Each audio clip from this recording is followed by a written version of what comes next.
आपके इमोशंस किस तरह से हार्ट से जुड़े हुए हैं ये बात करेंगे। और उसके बाद फिर हम आपसे बात करेंगे कि कौन से न्यूट्रिशन है, कौन से वो सप्लीमेंट्स हैं जिनको हमें अपनी डेली डाइट में यूज करना चाहिए। साथ ही साथ में कुछ हम होम रेमेडीज बताएंगे, कुछ हम लाइफ स्टाइल आपके साथ में शेयर करेंगे कि इस तरह के लाइफ स्टाइल को फॉलो करेंगे तो आपका हार्ट सुरक्षित रहेगा। तो ये हमारा आज का पूरा सिलेबस है। और निश्चित रूप से इतना बड़ा सिलेबस अगर पढ़ाने जा रहे हैं तो कुछ टाइम तो लगेगा ही लगेगा। 1 से 1.5 घंटे का समय लगेगा, 1.25 घंटे 1.5 घंटे लगेगा तो मेंटली प्रिपेयर होकर बैठिएगा कि हमें 1.5 घंटे बैठना है। पहली बात। दूसरी बात है कि अगर आप जल्दी निकल जाएंगे तो हो सकता है आप बहुत इंपॉर्टेंट चीज मिस कर दें।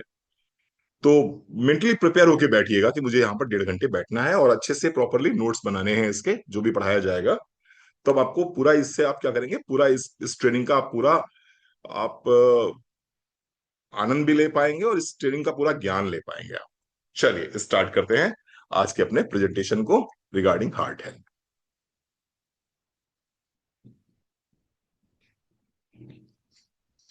सबसे पहले तो आप सभी का बहुत बहुत हार्दिक स्वागत और अभिनंदन।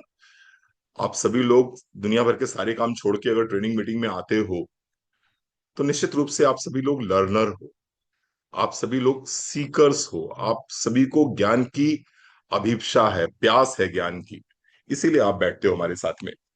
चलिए स्टार्ट करते हैं। हार्ट हेल्थ हमारा टॉपिक है आज का। Heart health. The heart is not just an organ of the body. The heart is the heart is not just organ of the body. Heart जो है सिर्फ हमारी बॉडी का एक इंपॉर्टेंट ऑर्गन नहीं है, but the most important heart beat of our life. But the most important heart beat of our life. Heart सिर्फ और सिर्फ हमारी बॉडी का एक इंपॉर्टेंट ऑर्गन नहीं है, ये हमारे जीवन की धड़कन है।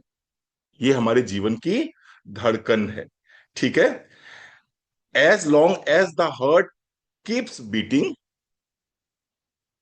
As long as the heart keeps beating, जब तक हमारा दिल धड़कता रहेगा लाइफ कैसी रहेगी, जिंदगी चलती रहेगी।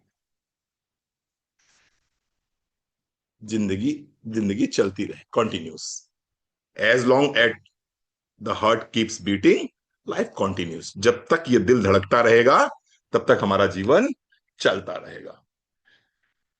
कैसा होता है भाई ये? It is like a pump machine.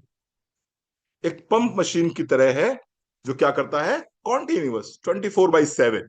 जब तक आप जिंदा रहते हैं तब तक क्या करता रहता है ये ब्लड को पंप करता रहता है। It is just like a pump machine that continuously, या कह सकते हैं that constantly works without rest, works without rest. एक पंप मशीन है जो कि लगातार बिना थके हुए काम करती रहती है। क्या काम करती है भाई ये? Sending blood to every part of the body. अभी समझाते हैं आपको। पार्ट ऑफ द बॉडी, अच्छे से समझ लीजिए इस बात को। मैंने लिखा क्या है और मैं समझाने का प्रयास कर रहा हूं। हार्ट हमारी बॉडी का सिर्फ एक ऑर्गन नहीं है, ये मोस्ट इंपॉर्टेंट हार्ट बीट है हमारी जिंदगी की। जब तक ये दिल धड़कता रहेगा तब तक जीवन चलता रहेगा। ये एक पंप मशीन की तरह काम करता है जो बिना रुके बिना थके चलती रहती है। और इस मशीन का काम क्या है? ब्लड को बॉडी के प्रत्येक पार्ट तक पहुंचाना, ये इसका काम है। बड़ा कॉमन सा डेफिनेशन है जो हमने क्लास 5th में क्लास 6th में इसको पढ़ा होगा आपने। ठीक है सर। चलो थोड़ा सा देखते हैं साइंस क्या बोलती है इसके बारे में। Both Ayurveda and modern medicine, both Ayurveda and modern and modern medicine consider the heart as a centre of life, consider the heart as a centre of life, centre of life. Both Ayurveda and modern medicine consider the heart as a centre of life. Let's understand why heart is so special. समझते हैं पहले इसको। Let's understand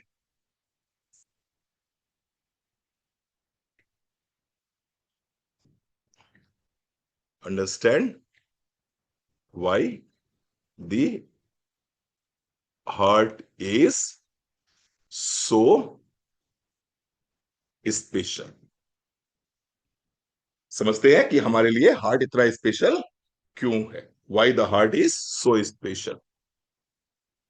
the heart is the life centre of the body.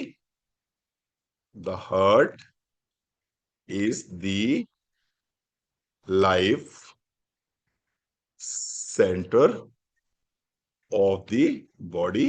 ठीक बात है। Distributing, अब समझिए यहां से क्या काम है इसका। Distributing distributing oxygen, nutrition and energy through out the body. Energy through out the body. Heart इतना स्पेशल क्यों है? क्योंकि हार्ट जो है सेंटर ऑफ द बॉडी है, जो क्या करता है, जो आपका ऑक्सीजन को, न्यूट्रिशन को और ऊर्जा को पूरी बॉडी में प्रॉपरली डिस्ट्रीब्यूट करता है। ठीक है। थोड़ा सा अलग हटके यहां से समझना शुरू करेंगे अब हम। ये तो बहुत कॉमन सी लैंग्वेज है जो क्लास 6 के बच्चे को, क्लास 7 के बच्चे को आती है। ठीक है। अब थोड़ा सा और गहराई से समझेंगे इसको। It is also deeply connected with emotions. अब यहां से थोड़ा सा चेंज कर रहे हैं हम। It is also deeply connected with emotions। It is also deeply connected with emotions। कौन कौन से इमोशन? जितने भी इमोशन है, एंगर है, लव है, फियर है, हैप्पीनेस है, ये सारे किससे कनेक्टेड हैं? ये सारे आपके हार्ट से कनेक्टेड है। Each emotion affects the heart beat. Each emotion each emotion affects the heart beat. बहुत बढ़िया, ये हमने समझा इसको। अब इसको समझते हैं दूसरी तरीके से।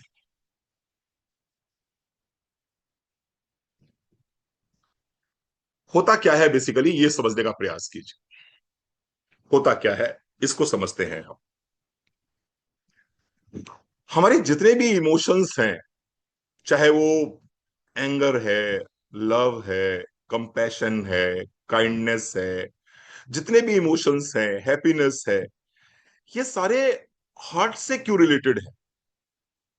मेरी समझ में नहीं आया। मैं अक्सर अक्सर थोड़ा सा कह सकते हैं कि व्यवहार इस तरह का रहा या स्वभाव इस तरह का है कि चीजों को रिसर्च करने की आदत सी है। एक मूवी आई थी धड़कन। एक मूवी आई थी धड़कन, अक्षय कुमार, और क्या था, सुनील शेट्टी, और कौन था उसमें? शिल्पा शेट्टी थी उसमें।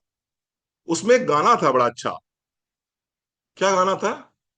तुम दिल की धड़कन में रहते हो, रहते हो। अब मैं बड़ा कंफ्यूज हो जाता हूं यार कि दिल की धड़कन में कोई आदमी कैसे रह सकता है। कोई व्यक्ति, पूजा सिंगला, बताओ, दिल की धड़कन में कोई आदमी कैसे रह सकता है? क्योंकि मेरा दिमाग ये कहता है कि बॉडी में पर्याप्त मात्रा में अगर मैग्नीशियम होगा और पोटेशियम होगा, कैल्शियम होगा और D3 होगा, तो करंट पास आउट होगा, करंट पास आउट होगा तो दिल धड़केगा। और सुनील शेट्टी कह रहा है कि नहीं साहब, अंजलि आएगी तो दिल धड़केगा, और अंजलि अगर नहीं आएगी तो दिल नहीं धड़केगा। तो फिर magnesium, potassium, vitamin D, calcium, इनका क्या यूज रह गया रमा जी? इनका कोई यूज रह गया? इनका कोई यूज ही नहीं रह गया। फिर एक और मैंने गाना सुना, वो क्या है,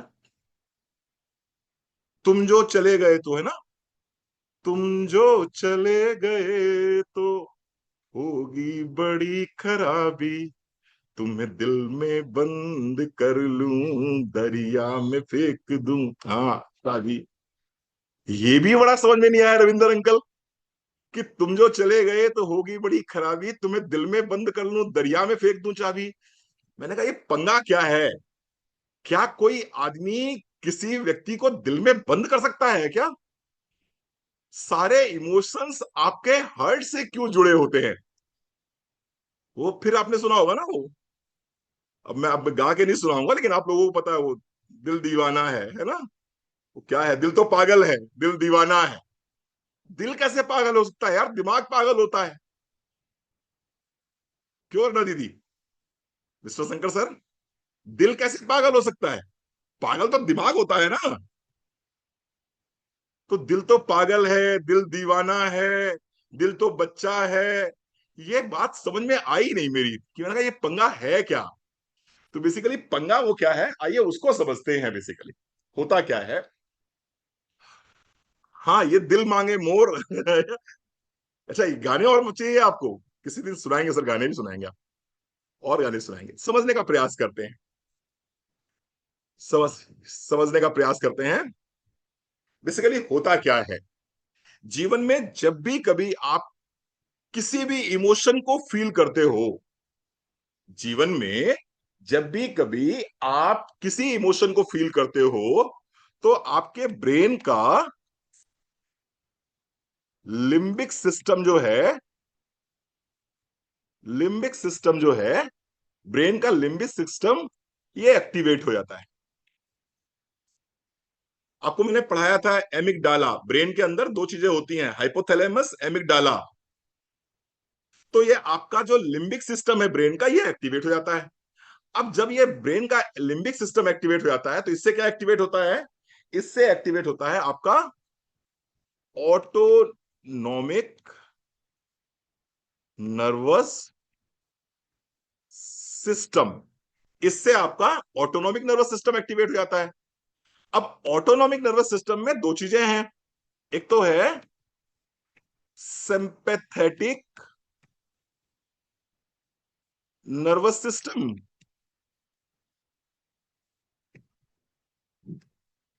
और दूसरा है इसमें पैरा सिंपैथेटिक नर्वस सिस्टम। यानी कि कोई भी इमोशन हमारा आता है जीवन में, तो हमारे ब्रेन के अंदर जो लिम्बिक सिस्टम है वो एक्टिवेट हुआ, उसके एक्टिवेट होने के बाद में ऑटोनॉमिक नर्वस सिस्टम एक्टिवेट हुआ। ऑटोनॉमिक नर्वस सिस्टम एक्टिवेट होने के बाद में दो सिस्टम जुड़े होते हैं इससे, एक तो सिंपैथेटिक नर्वस सिस्टम और दूसरा पैरासिम्पैथेटिक नर्वस सिस्टम। अब होता क्या है, जब आप निगेटिव इमोशंस में होते हो, जब आप निगेटिव इमोशंस में होते हो, तो क्या होता है? जब आप निगेटिव इमोशंस में होते हो तो आपका ये sympathetic sympathetic nervous system activate हो जाता है।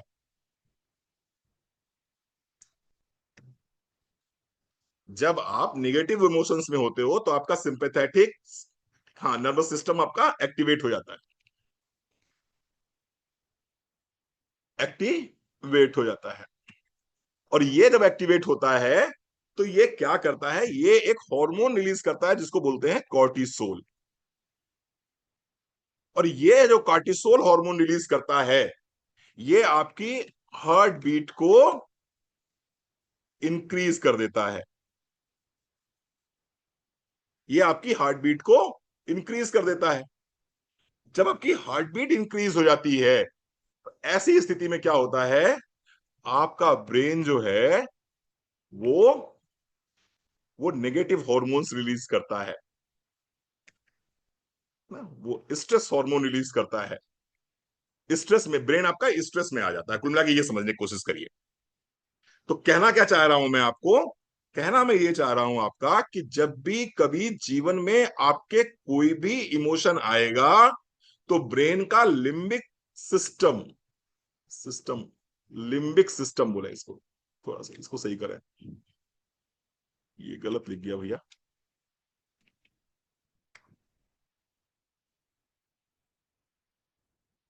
लिम्बिक सिस्टम लिखिए भैया इसको, है ना, ऊपर जो लिखा है मैं करेक्ट नहीं कर पा रहा हूं इसको। हाँ, लिम्बिक सिस्टम है ये। ब्रेन का लिम्बिक सिस्टम आपका एक्टिवेट हो गया। ये एक्टिवेट हुआ तो ऑटोनॉमिक नर्वस सिस्टम एक्टिवेट हुआ। ऑटोनॉमिक नर्वस सिस्टम के दो पार्ट हो गए, sympathetic nervous system, parasympathetic nervous system. Negative emotions आएंगे तो सिंपैथेटिक नर्वस सिस्टम एक्टिवेट होगा, और जब वो एक्टिवेट होगा तो कॉर्टिसोल बढ़ेगा, कॉर्टिसोल बढ़ेगा तो हार्ट बीट बढ़ेगी, हार्ट बीट इंक्रीज होगी तो ब्रेन आपका स्ट्रेस में आएगा। तो यानी कि जब भी अभी एक गुस्से में रहेंगे आप, जब भी कभी एंगर आएगा, जब भी कभी आप के जीवन में गुस्सा आएगा, एंगर आएगा या जेलसी आएगी, तो क्या होगा, आपकी हार्ट बीट बढ़ेगी और आप स्ट्रेस महसूस करेंगे, स्ट्रेस महसूस करेंगे। लेकिन इसी जगह पर जब पॉजिटिव इमोशंस आएंगे तो क्या होगा, जब पॉजिटिव इमोशंस आएंगे, जब पॉजिटिव इमोशंस आएंगे तो क्या होगा, तो आपका पैरासिम्पैथेटिक पैरासिम्पैथेटिक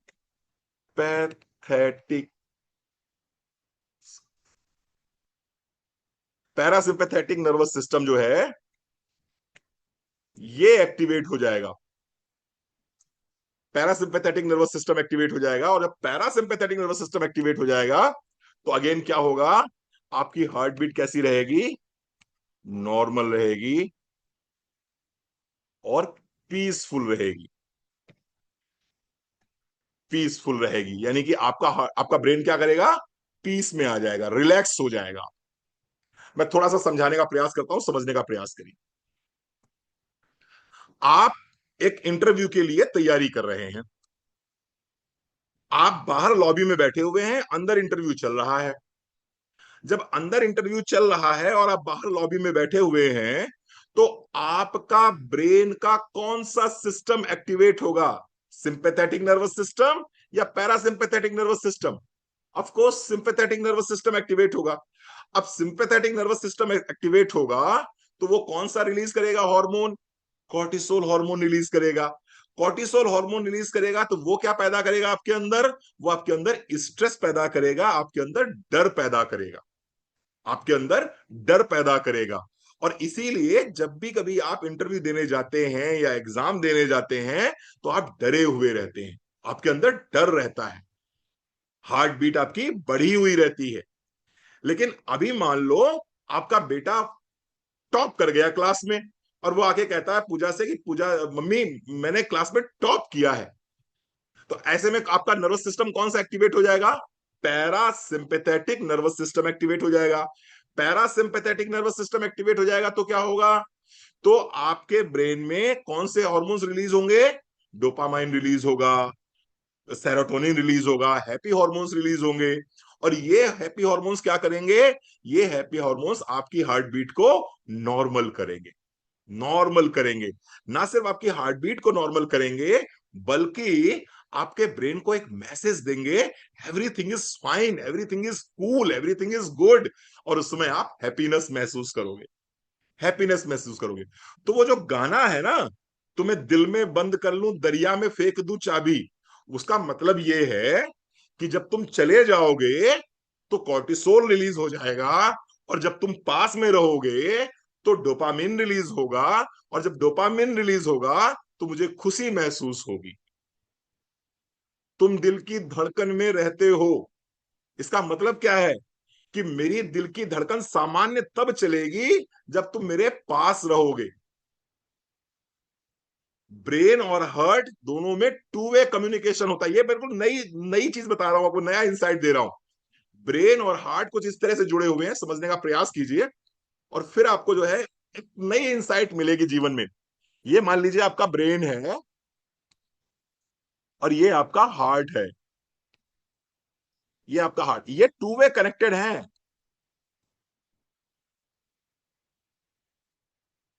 ब्रेन खुश होगा तो सैयद बाबू क्या होगा? हार्ट हैप्पी होगा। हार्ट हैप्पी होगा तो ब्रेन खुश होगा। यानी कि दोनों एक दूसरे से कनेक्टेड हैं, दोनों एक दूसरे से जुड़े हुए हैं।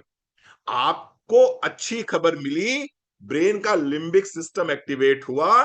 लिम्बिक सिस्टम एक्टिवेट होने के बाद में पैरासिम्पैथेटिक नर्वस सिस्टम एक्टिवेट हुआ।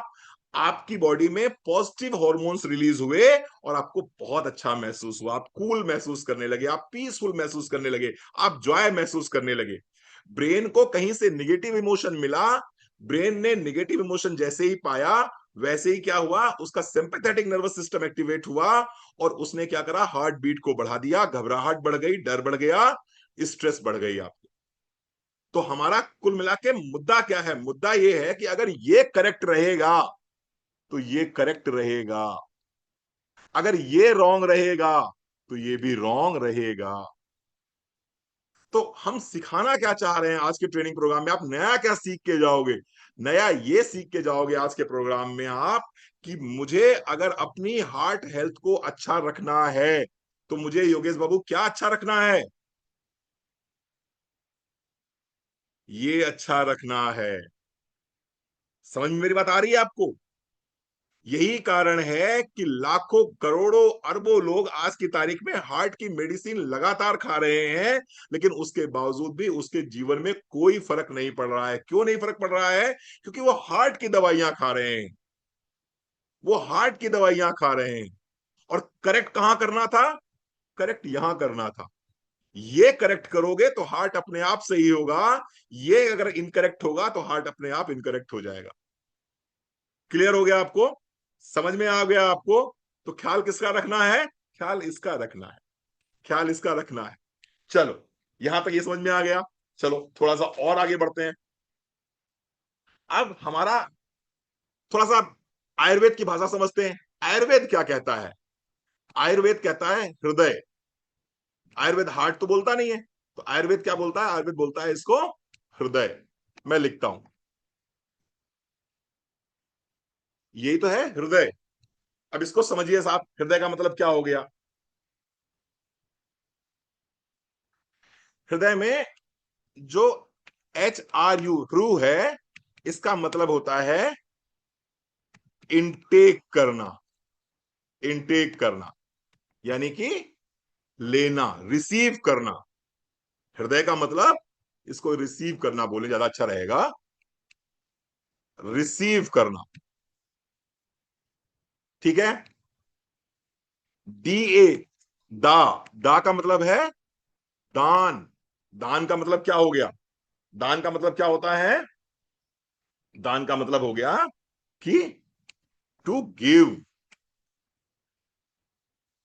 देना, हृदय। और आगे है या, हृदय। हृदय या का मतलब होता है मूवमेंट, गति देना। ठीक है, मूवमेंट, गति देना। अब हृदय का मतलब क्या क्या रिसीव करता है हृदय? आयुर्वेद क्या बोलता है, क्या रिसीव करता है हृदय? हृदय रिसीव करता है एनर्जी,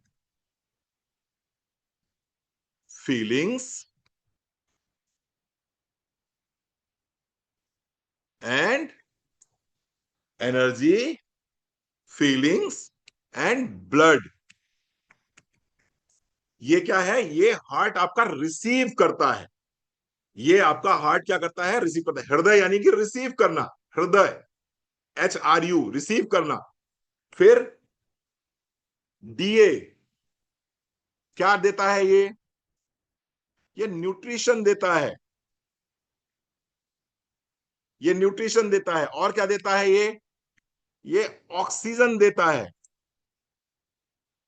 न्यूट्रिशन देता है, ऑक्सीजन देता है, ठीक है, ब्लड देता है, आपके बॉडी के ऑर्गन्स को ब्लड सप्लाई करता है। ये क्या है, ये वितरित करता है, डिस्ट्रीब्यूट करता है। हृदय या का मतलब क्या हो गया, मूवमेंट, प्रेशर से ब्लड को फेंकता है ये, पंप्स ब्लड, ये इसको क्या बोलेंगे, पंप्स ब्लड, ब्लड को गति देता है। तो अब समझ में आया हृदय का मतलब क्या हुआ। हृदय, HRU यानी रिसीव करना, DA यानी कि दान देना, टू गिव, या का मतलब मूवमेंट करना, गति देना, एनर्जी, फीलिंग्स और ब्लड को लेता है ये, न्यूट्रिशन, ऑक्सीजन और ब्लड को क्या करता है, आपके बॉडी ऑर्गन्स में डिस्ट्रीब्यूट करता है, देता है ये, और ब्लड को मूवमेंट देता है, पंप करता है ये। कैसे करता है, आइए इसको समझते हैं, थोड़ा सा एक इंसाइट और ले लेते हैं। आयुर्वेद ये कहता है, आयुर्वेद ये कहता है कि जीवन में जो आदमी एंगर में रहता है, एंगर में रहता है, ग्रीफ में रहता है यानी शोक में रहता है, इसके साथ साथ में फियर में रहता है, ऐसे आदमी का, ऐसे आदमी के अंदर वात दोष बिगड़ जाता है। ऐसे आदमी का वात दोष जो है डिसरप्ट हो जाता है, डिसरप्ट हो जाता है, यानी कि उसका वात दोष क्या हो जाता है, बिगड़ जाता है। और ऐसे आदमी के संग में क्या समस्या होगी, हार्ट में पाल्पिटेशन बढ़ जाएगा, और साथ ही साथ में एंजाइटी की समस्या उसको। मतलब क्या है इस बात का, आप समझ, मैं कहां करेक्ट करने की कोशिश कर रहा हूं, मैं अभी दवाइयों की बात ही नहीं कर रहा हूं, मैं यहां की बात कर रहा हूं, मैंने कहा ना मैं यहां से ठीक करने की बात कर रहा हूं। जो व्यक्ति ज्यादा क्रोध करेगा, जो व्यक्ति छोटी छोटी बात पे ज्यादा दुखी होगा, जो व्यक्ति हर रिजेक्शन को अपने दिल पर ले लेगा, जो व्यक्ति नया काम करने से डरेगा, ऐसे व्यक्ति के अंदर वात दोष डिसरप्ट हो जाएगा, ऐसे व्यक्ति के अंदर वात दोष पैदा हो जाएगा। और जब वात दोष जिसका बिगड़ जाएगा, ऐसे व्यक्ति की दिल की धड़कन बढ़ जाएगी, ऐसे व्यक्ति को एंजाइटी की समस्या हो जाएगी। आप समझ पा रहे होंगे मेरी बात को, मैं कहना क्या चाह रहा हूं। आप देखते होंगे जो लोग बहुत ज्यादा गुस्सा करते हैं, बहुत ज्यादा दुख में रहते हैं, बहुत ज्यादा डरे हुए रहते हैं, ऐसे लोगों की दिल की धड़कन कैसी रहती है, बढ़ी हुई रहती है। गीतांजलि पटनायक, सही बोल रहा हूं मैं, ऐसे लोगों की दिल की धड़कन कैसी रहती है, बढ़ी हुई रहती है। और ऐसे लोग आपको कैसे मिलेंगे, एंजाइटी में मिलेंगे, घबराए हुए मिलेंगे, उनको हर जगह घबराहट रहती है। वो गाड़ी चलाओ आप, तो गाड़ी की आगे वाली सीट पे अगर बैठे हैं और 1 किलोमीटर दूर उनको ट्रक आता हुआ दिखाई पड़ रहा है अपने सामने, तो शायद उनको क्या लगता है, उनको लगता है ये ट्रक जो है ये मेरी गाड़ी के ऊपर चढ़ जाएगा।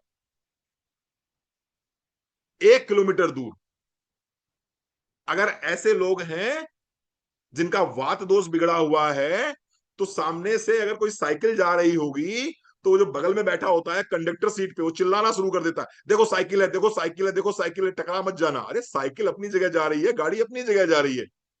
तो जो ये इस तरह की हरकतें करते हैं, इनका क्या बिगड़ जाता है, इनका वात दोष बिगड़ जाता है। और वात दोष कब बिगड़ता है, जब ये कॉन्टिन्यूअस डर में रहते हैं, गुस्से में रहते हैं, और और शोक में रहते हैं, शोक में रहते हैं।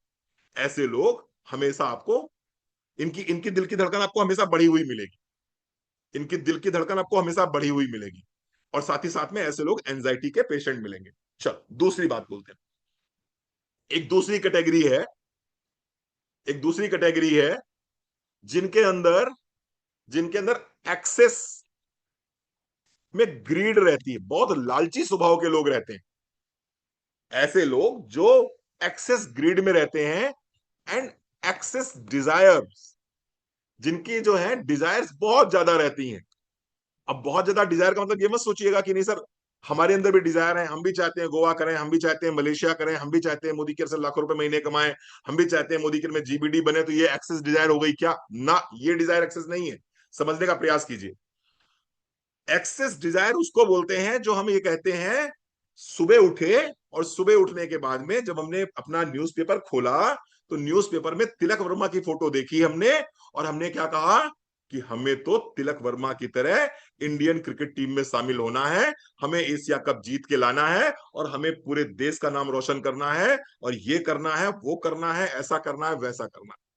दोपहर में मम्मी को हॉस्पिटल लेके गए, डॉक्टर साहब को देखा, डॉक्टर साहब की रंगबाजी देखी, डॉक्टर साहब का भोकाल देखा, फिर बोले तिलक वर्मा बाहर, डॉक्टर साहब अंदर। अब मुझे क्या बनना है? अब मुझे डॉक्टर बनना है, मुझे एमबीबीएस एमडी करना है, हॉस्पिटल खोलना है, हॉस्पिटल खोलना है। शाम को घर से बाहर वॉक करने निकले थे, देखा कोई आईपीएस जो है फ्लैग मार्च कर रहा है, और उसके पीछे 100 जो है, 100 सिपाही पीछे चल रहे हैं उसके। तो शाम को वो आदमी क्या बोलता है कि मुझे तो पुलिस में नौकरी करनी है, मुझे आईपीएस बनना है, सिंघम। अब मुझे सिंघम बनना है, ठीक है। और रात में जब सोने चले, तो एक मूवी देखी जॉली LLB 3। और फिर क्या सोचा? फिर क्या सोचा मुझे क्या बनना है? फिर सोचा कि मुझे तो वकील बनना है, मुझे तो लॉयर बनना है। अब मुझे देश में कानून व्यवस्था कायम करनी है, लोगों को न्याय दिलाना है। और तब तक रणवीर सर की ट्रेनिंग शुरू हो गई, और फिर बोले मुझे तो रणवीर सर की तरह ट्रेनर बनना है, मुझे तो वेलनेस का ट्रेनर बनना है, ये बहुत बढ़िया बोलते हैं, मुझे बस इन्हीं की तरह बनना है, मुझे इन्हीं की डुप्लीकेट कॉपी बनना है। This is called excess desire. Excess desire का मतलब ये नहीं है कि आपने जो है एक डिजायर को नहीं पकड़ना है।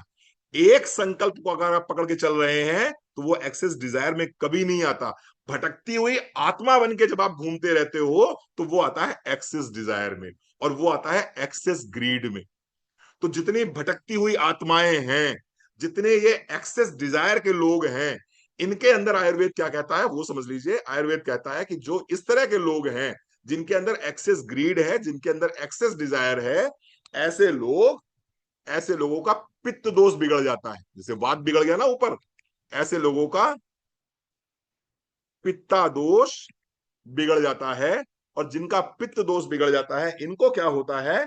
इनको हाई बीपी की प्रॉब्लम होती है। प्लीज माइंड मत करिएगा मेरी बात को।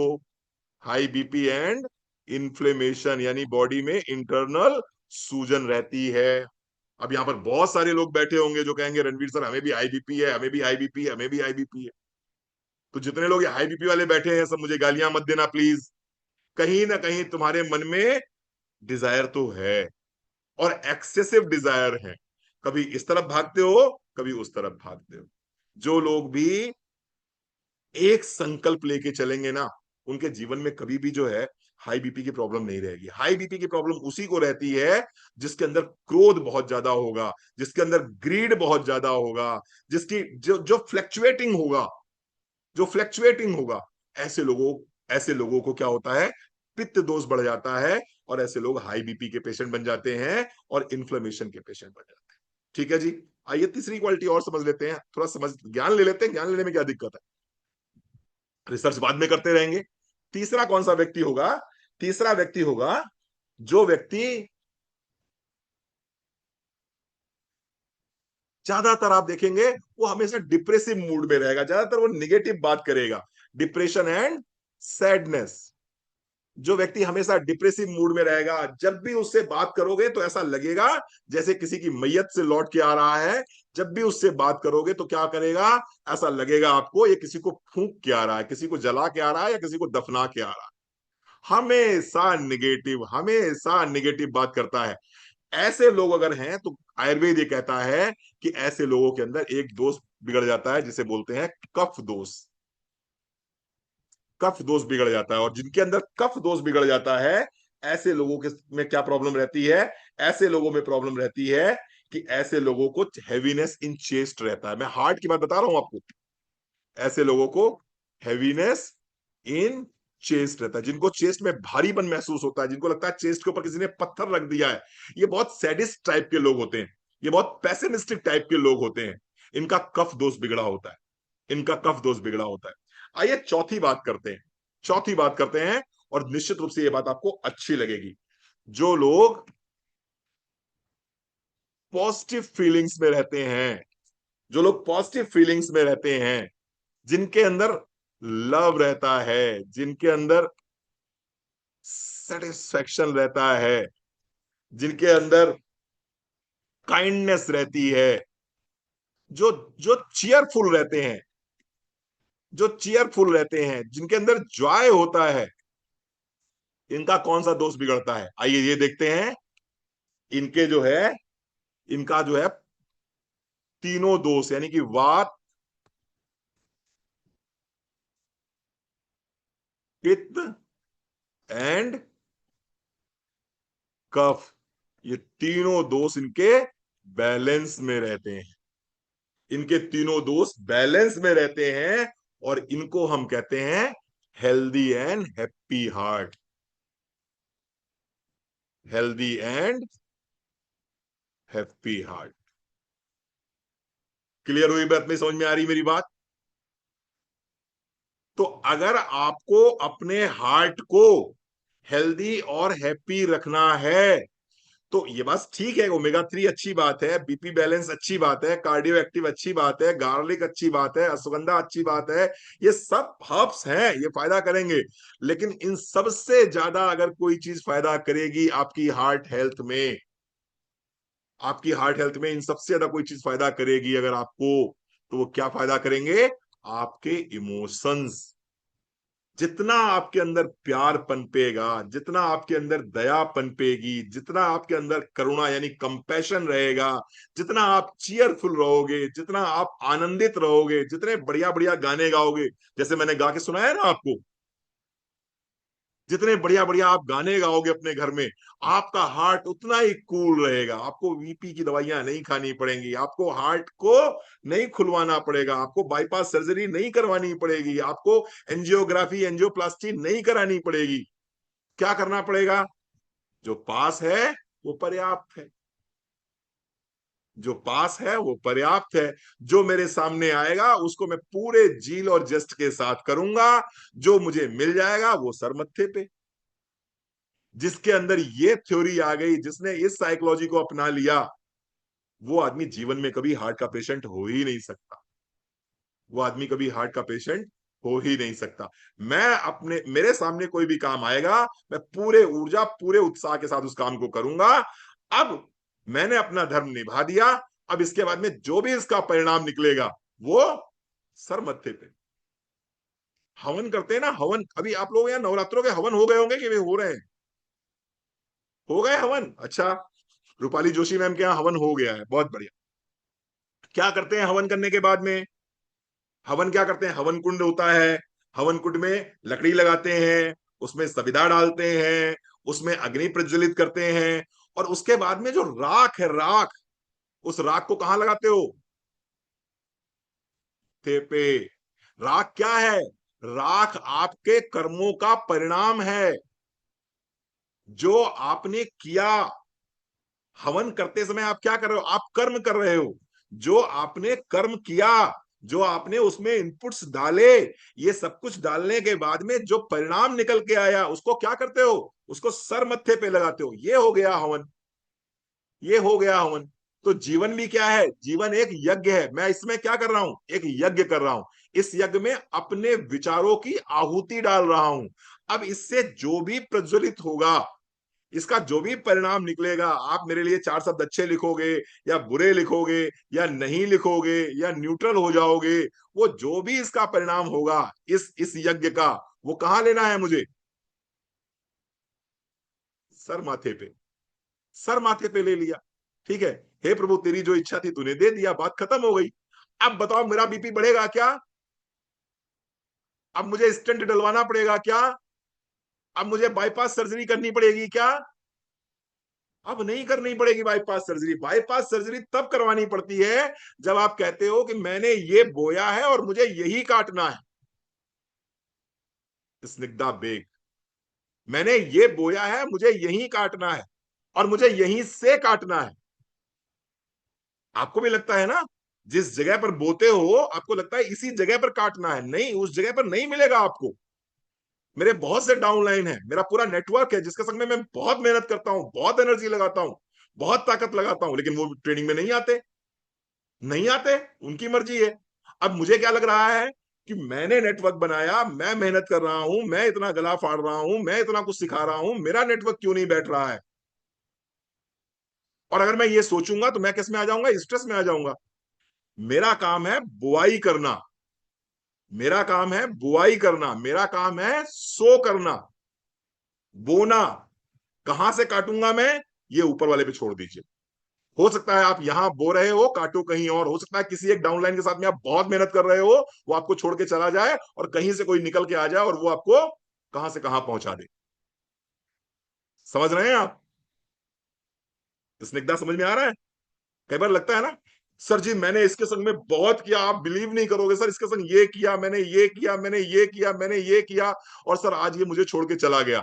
अरे बहुत से लोग ऐसे भी तो हैं जिनके संग तुमने कुछ नहीं किया और वो तुम्हारे साथ लगे हुए हैं। तो जिनके संग में बो रहे हो, जरूरी है वहीं से काटोगे? अरे हो सकता है बोआ यहां, बोया यहां पर है, काटोगे कहीं और से। इसलिए बुआई करते रहिए, काटने को कहीं ना कहीं से मिल जाएगा। ठीक है, हार्ट सेफ रहेगा। बुआई करते रहे, वहां की उम्मीद मत करना। लोग क्या करते हैं, अपने बच्चों के संग में कर देते हैं। अपने बच्चों को पढ़ाते हैं, लिखाते हैं, पाल पोस के बड़ा करते हैं, और फिर उम्मीद किससे करते हैं? अपने बच्चों से ही उम्मीद करते हैं। गलत है ये। बच्चे नहीं करेंगे। कोई रचना मिल जाएगी करने के लिए, कोई कुलदीप मिल जाएगा, कोई रीना मिल जाएगी, कोई पूनम मिल जाएगी, कोई पूजा मिल जाएगी, कोई ममता मिल जाएगी, ये कर देंगे आपके साथ में। लेकिन हमारा पंगा क्या है, वीरेंद्र जी, रामचरित जी? हम सोचते हैं जिसके साथ किया है यही करे मेरे साथ पलट के। वो नहीं करेगा। जो बाकी लोग कर रहे हैं ना आपके साथ में, वो उसकी वजह से ही कर रहे हैं जहां पर आपने बोया है। ये जीवन का नियम है, जहां बोते हो वहां नहीं काटने को मिलेगा, जहां नहीं बोगे वहां से काटने को मिलेगा। रमा वासुदेवा जी, ये मेरी बात पकड़ में आती है आप लोगों की? मैं पता नहीं कब वेलनेस ट्रेनर से जो है स्पिरिचुअल टीचर बन जाता हूं। मैं चाहता नहीं हूं ऐसा कुछ, लेकिन मेरे अंदर भाव आता है तो मुझे लगता है मैं बता दूं लोगों को। जहां बो रहे हो वहां से काटने की उम्मीद मत करो, जीवन में हार्ट के पेशेंट नहीं बनोगे। लेकिन जहां बो रहे हो अगर वहीं से काटने की उम्मीद करोगे तो वहां से मिलेगा नहीं। और वहां से जब मिलेगा नहीं तो स्ट्रेस आएगा, स्ट्रेस आएगा तो सिंपैथेटिक नर्वस सिस्टम एक्टिवेट होगा, सिंपैथेटिक नर्वस सिस्टम एक्टिवेट होगा तो फिर कॉर्टिसोल बढ़ेगा, कॉर्टिसोल बढ़ेगा, हार्ट बीट बढ़ेगी, हार्ट बीट बढ़ेगी तो फिर डॉक्टर कहेगा हार्ट तो खोलना पड़ेगा, बाईपास सर्जरी करनी पड़ेगी, स्टंट डालना पड़ेगा। Choice is yours. जीवन का सबसे बड़ा दुख पता है क्या है? एक्सपेक्टेशन। लिख लेना आज डायरी में। जीवन का सबसे बड़ा दुख, सबसे बड़ा दुख एक्सपेक्टेशन है। जिस आदमी ने एक्सपेक्टेशन अपनी जिंदगी से निकाल दी, उसके जीवन में सुखी सुख है। और जिस आदमी ने एक्सपेक्टेशन रखी, भगवान से भी रखी, वो भी दुखी रहा, वो भी दुखी रहा। जीवन में जिस आदमी ने एक्सपेक्टेशन रखी, किसी से भी रखी, मैं कहता हूं भगवान से भी रखी, उसके जीवन में भी दुख है। आप कहोगे सर कहना बड़ा आसान है, करना बड़ा मुश्किल है। अभ्यासेन तू कौन्तेय वैराग्येण चा गृहते। भगवान श्री कृष्ण ने बोला है अभ्यास करते रहो, वैराग्य से चलते रहो, जीवन में कभी ना कभी ये घटित हो जाएगा। एक दिन में नहीं होगा, लगातार अभ्यास करते हो। अभ्यासेन तू कौन्तेय वैराग्येन चा गृहते। चलो आगे बढ़ते हैं, बहुत हो गई इस तरह की बातें, है ना? अध्यात्म बहुत हो गया, अब चलो आगे बढ़ते हैं। How does our heart work? अभी है आधा घंटा है, आधे घंटे में बहुत कुछ पढ़ा देंगे।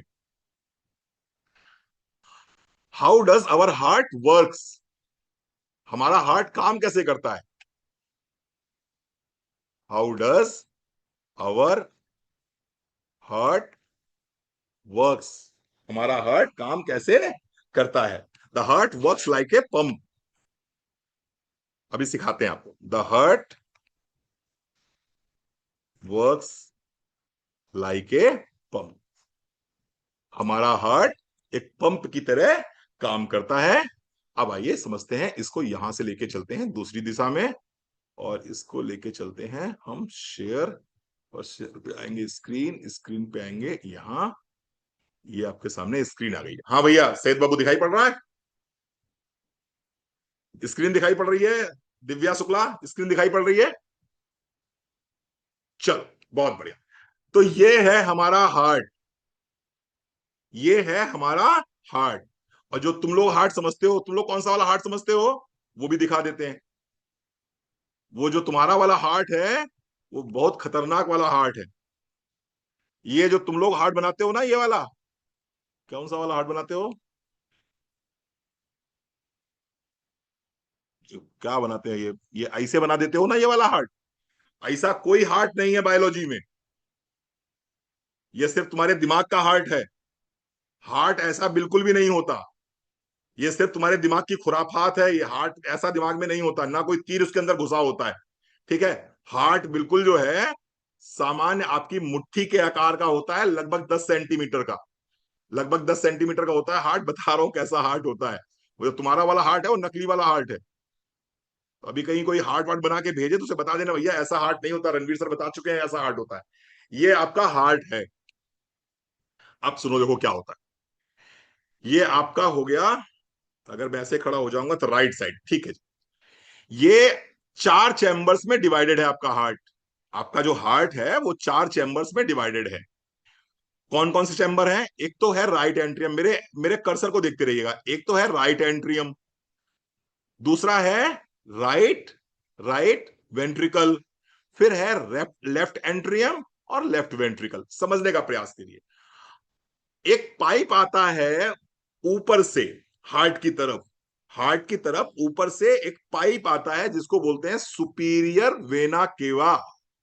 एक पाइप आता है ऊपर से जिसको बोलते हैं सुपीरियर वेना केवा, यानी कि आपका मस्तिष्क, आपकी आंख, आपकी नाक, आपकी जबान, आपका गला, वहां से जो खून बह रहा है वो सारा का सारा खून सुपीरियर वेना केवा से होता हुआ आपके इस हार्ट के चैम्बर में खुलता है जिसको बोलते हैं राइट एंट्रियम। राइट एंट्रियम यानी कि आपका जो राइट साइड है उस तरफ का जो चैम्बर है राइट एंट्रियम, यहां पर आया खून। और इसी तरह से नीचे से भी एक नली आ रही होती है, एक पाइप आ रहा होता है जो आपके पैर, आपके हाथ, आपका आपका पेट, आपका लीवर, यहां से जो ब्लड आ रहा होता है इसको बोलते हैं इंफीरियर वेना केवा। तो ये एक नली ऊपर से आ रही है और एक नली नीचे से आ रही है। एक पाइप ऊपर से आ रहा है, एक पाइप नीचे से आ रहा है, और दोनों का जो ब्लड है ये यहां पर आ गया राइट एंट्रियम में। राइट एंट्रियम में ये ब्लड यहां पर आ गया। ठीक है। अब जैसे ही यहां पर ब्लड भर जाएगा तो ये क्या है, इसको क्या बोलेंगे? ये है ट्राइकस्पिड वॉल्व, इसको बोलते हैं ट्राइकस्पिड वॉल्व। जब ये भर जाएगा तो ये क्या हो, ढक्कन ये खुल जाएगा। वॉल्व का मतलब जो एक तरफ को खुलता हो। वॉल्व का मतलब जो एक तरफ को खुलता हो। तो ये एक तरफ को खुल जाएगा। खुलने के बाद में ये ब्लड कहाँ आ जाएगा? ये आ जाएगा राइट वेंट्रिकल में। तो कहां से आया था ये?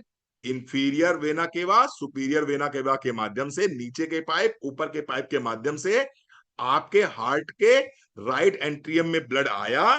ब्लड आने के बाद में जब ये भर गया तो ये दरवाजा खुला और इस दरवाजे से ये वाला ब्लड यहां आ गया, राइट वेंट्रिकल में आ गया। अब ये राइट वेंट्रिकल में जब आ गया, राइट वेंट्रिकल, ये कौन सा ब्लड है पहले तो ये समझ लीजिए कि कौन सा ब्लड है। ये शुद्ध ब्लड है या अशुद्ध ब्लड है? ये शुद्ध ब्लड नहीं है, ये अशुद्ध ब्लड है। ये CO2 वाला ब्लड है, कार्बन डाइऑक्साइड वाला ब्लड है। ये अशुद्ध खून है, इसके अंदर कार्बन डाइऑक्साइड है। तो ये क्या हुआ, ये यहां पर आ गया तो यहां से फिर ये पल्मनरी आर्टरी, एक बोलते हैं एक पाइप और होता है जिसको बोला जाता है पल्मनरी आर्टरी। ये फिर पल्मनरी आर्टरी वाले पाइप से निकल के कहा जाता है लंग्स में जाता है। ये नीला वाला दिखाई पड़ रहा है ना, जितने नीले वाले हैं ये क्या है? ये पल्मनरी आर्टरी है। इससे कहा गया, ये गया लंग्स में, फेफड़ों में गया। और फेफड़ों में जाने के बाद में इसने वहां पर CO2 छोड़ी और वहां से क्या रिसीव किया? ऑक्सीजन रिसीव किया दिव्या। कार्बन डाइऑक्साइड छोड़ दी वहीं पर लंग्स में और वहां से ऑक्सीजन वाला ब्लड उठा लिया।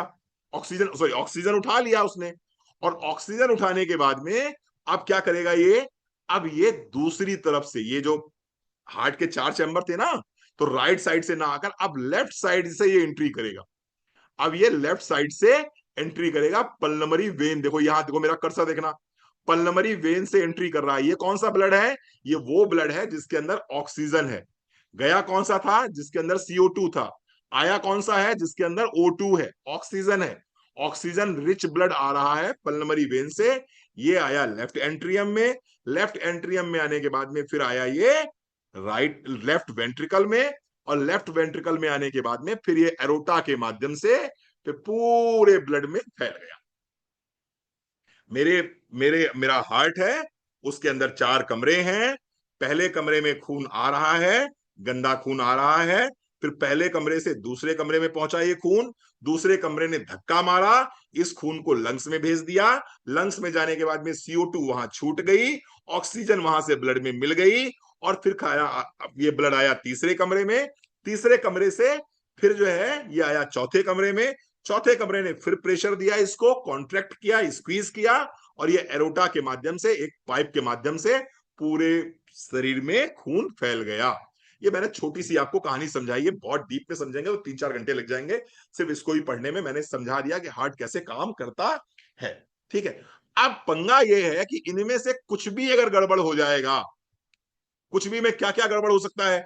कुछ भी में गड़बड़ ये हो सकता है कि अगर मान लो ये वॉल्व गड़बड़ हो जाए तो ये ट्राइकस्पिड वॉल्व यानी दरवाजा जो है, इसका काम क्या है कि जब ब्लड से भर जाए ऊपर वाला राइट एंट्रियम तो खुल जाए, और खुलने के बाद में तुरंत ये बंद हो जाए, जिससे कि रिवर्स ना हो जाए ब्लड। लेकिन मान लो अगर ये लीक कर गया थोड़ा सा, तो पंगा शुरू हो जाएगा, अब मान लो यहां पर यही काम है कि लेफ्ट वेंट्रिकल में ब्लड आया और ये पूरे प्रेशर से पूरे शरीर में फैल जाना चाहिए, लेकिन मान लो ये वॉल्व लीक कर गया, ये वॉल्व प्रॉपरली काम नहीं कर रहा है, ये दरवाजा प्रॉपरली काम नहीं कर रहा है, तो आपको तो वॉल्व खराब हो गया। सर उनका वॉल्व खराब हो गया। ये देखो वॉल्व है, ये वॉल्व है, ये वॉल्व है, ये वॉल्व है, ये वॉल्व है, ये 4 वॉल्व है आपके हार्ट के अंदर। अगर ये लीक करने लगते हैं यानी कि बैक फायर करने लगते हैं, ब्लड तो फेंक दिया लेकिन थोड़ा सा ब्लड पीछे चला गया अगर, तो कहते हैं भाई वॉल्व खराब हो गए। और क्या होता है, ये देखो ये मसल्स हैं, ये मसल्स क्या करती हैं, ये ताकत लगाती हैं ब्लड को पंप करने के लिए। पूरे शरीर में जो ब्लड, जो मसल पंप करती है, जो पूरे शरीर में ब्लड फेंकने वाली मसल है, यानी कि लेफ्ट वेंट्रिकल की जो मसल है वो 3 गुना ज्यादा मोटी होती है राइट वेंट्रिकल से। क्योंकि राइट वेंट्रिकल वाले ब्लड को पंप करना होता है थोड़ी ताकत से, उसको सिर्फ खून को कहां पहुंचाना होता है, लंग्स तक पहुंचाना होता है। लेकिन ये लेफ्ट वेंट्रिकल वाला जो है, इसको कहां पहुंचाना होता है, पूरे ब्लड में, पूरी बॉडी में पहुंचाना होता है। तो ये 3 गुना मोटी मसल है। अब इस मसल में अगर स्वेलिंग आ जाए, इस मसल में अगर सूजन आ जाए, या ये मसल प्रॉपरली काम ना करे, तो ब्लड प्रॉपरली पंप नहीं करेगा, तो इजेक्शन फ्रैक्शन कम हो जाएगा आपका। इजेक्शन फ्रैक्शन यानी कि ब्लड की मात्रा पर्याप्त नहीं रहेगी पूरी बॉडी में, तो समस्या शुरू हो जाएगी। तो ये कुछ प्रॉब्लम्स मैंने आपके सामने डिस्कस करी हैं, मैं उस डीप में नहीं जा रहा हूं, लेकिन मैंने थोड़ा बता दिया आपको कि हार्ट कैसे काम करता है। 4 चैम्बर है, राइट एंट्रियम में आया, राइट वेंट्रिकल में गया, पल्मोनरी आर्टरी के माध्यम से लंग्स में गया, पल्मोनरी आर्टरी के माध्यम से लंग्स में गया, फिर पल्मोनरी वेन के माध्यम से लेफ्ट एंट्रियम में आया, फिर आया लेफ्ट वेंट्रिकल में, और उसके माध्यम से फिर आगे एरोटा में गया, और एरोटा में जाने के बाद में पूरी बॉडी में फैल गया। ठीक है जी। चलो अब आप जो समझना चाहते हैं वो समझो, जो आपको पढ़ना है आज। हमें कैसे पता चलेगा कि हमारा हार्ट सही तरह काम कर रहा है या नहीं काम? आपको तो बेसिकली इतने से ही मतलब है, आपको फिजियोलॉजी से मतलब नहीं है, वो हमारा काम है। आपको मतलब है मेरा हार्ट काम कर रहा है या नहीं काम कर रहा है, मुझे कैसे पता चलेगा? Let's understand. ठीक है जी। चल आइए समझते हैं सिम्टम्स क्या क्या है, मेन सिम्टम्स हमारे, मेन सिम्टम्स क्या क्या है हमारे, आइए समझते हैं। मेन सिम्टम्स हैं, अगर कोई व्यक्ति का हार्ट ठीक से काम नहीं कर रहा है, या उस हार्ट इम्पेयर्ड हार्ट है, फंक्शनिंग कर रहा है, तो उसको सिम्टम्स क्या क्या आएंगे, आइए इसकी बात करते हैं। सबसे पहले सिम्टम आएगा शॉर्टनेस ऑफ ब्रेथ। अब ये पकड़ने वाली चीजें, इनको पकड़ लीजिएगा, है ना। शॉर्टनेस ऑफ ब्रेथ यानी कि उस व्यक्ति की सांस फूलना शुरू हो जाएगी। अगर किसी व्यक्ति की सांस फूल रही है बिना कोई भारी काम किए, तो आपको अपने हार्ट को चेक कराने की जरूरत है। थोड़ा फास्ट चलेंगे। दूसरा, getting tired quickly while walking और मूविंग अराउंड। थोड़ा सा काम किया, getting tired while getting tired quickly while walking और मूविंग अराउंड, वॉकिंग और moving around. Shortness of breath, getting tired quickly while walking और मूविंग अराउंड। यानी थोड़ा सा भी काम करा, थोड़ा सा वॉक कर लिया, थोड़ा सा इधर उधर घूम लिए, थक गए, थक गए, चुक्की माना हो गए, तो इसका मतलब क्या है? Your heart is not working properly, you should get check your heart. ठीक है। Number 3, breathlessness. 12 सिम्टम बताएंगे आपको हम। Breathlessness, breathlessness while lying down or during sleep at night, while lying down or during sleep at, यानी कि आप लेटे हुए हो और लेटे लेटे भी आपकी सांस फूल रही है, या फिर रात में आप सो रहे हो और सोते सोते भी आपको ऐसा लग रहा है कि सांस प्रॉपरली नहीं आ रही है, सांस प्रॉपरली अंदर बाहर नहीं जा रही है, तो ये भी सिम्टम है कि हार्ट में कुछ ना कुछ इश्यू हो सकता है। कैसा लगेगा आपको? Sometimes feeling of sudden stoppage of breath, feeling of sudden stoppage, sudden stoppage of, रात में सोते सोते अचानक से क्या होगा कि आपको लगेगा मेरी सांस रुक गई है, अचानक से सोते सोते आपको लगेगा मेरी सांस रुक गई है ड्यूरिंग स्लीप, इसे कहते हैं। कई बार ऐसा होता भी है, आपने सबने सुना होगा कि भैया रात में सोए थे, खा पी के सोए थे, अच्छे खासे दवाई वाई लेके सोए थे, दूध पी के सोए थे, हमको आई लव यू भी बोला था, और फिर सुबह उठे ही नहीं, ऐसा सोए कि सोते ही रह गए। देखा सुना ना आप लोगों ने? फिर कुछ लोग क्या कहते हैं कि उन्होंने बड़े अच्छे कर्म किए थे, बड़ी पुण्यात्मा थे, उन्होंने किसी से एक गिलास पानी भी नहीं मांगा और रात में सोए और फिर सुबह उठे ही नहीं। नहीं बाबू, उनके हार्ट में प्रॉब्लम थी, उनका हार्ट चोक कर गया। वो पुण्यात्मा थे या पापात्मा था ये मुझे नहीं पता, लेकिन उनका हार्ट चोक कर गया, वो सडन कार्डियक अरेस्ट से खत्म हुए हैं। समझ में आया? वो पुण्यात्मा नहीं थे, बोले नहीं, उनके लिए तो धर्मराज सीधे नीचे उतर के आए थे, खुद ही हाथों में उठा के लेके गए थे, डोली में बिठा के लेके गए थे। नहीं, उन्होंने अपने हार्ट का ख्याल नहीं रखा, इसलिए निकल गए वो, रात में सोते सोते निकल गए। समझ में आ रही है बात मेरी? तो ये अगर ऐसा है तो कहीं ना कहीं हार्ट का इश्यू है। ठीक है, चलो।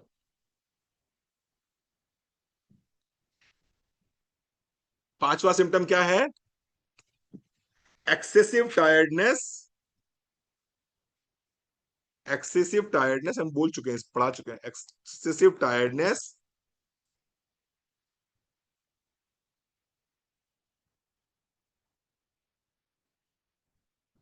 एक्सेसिव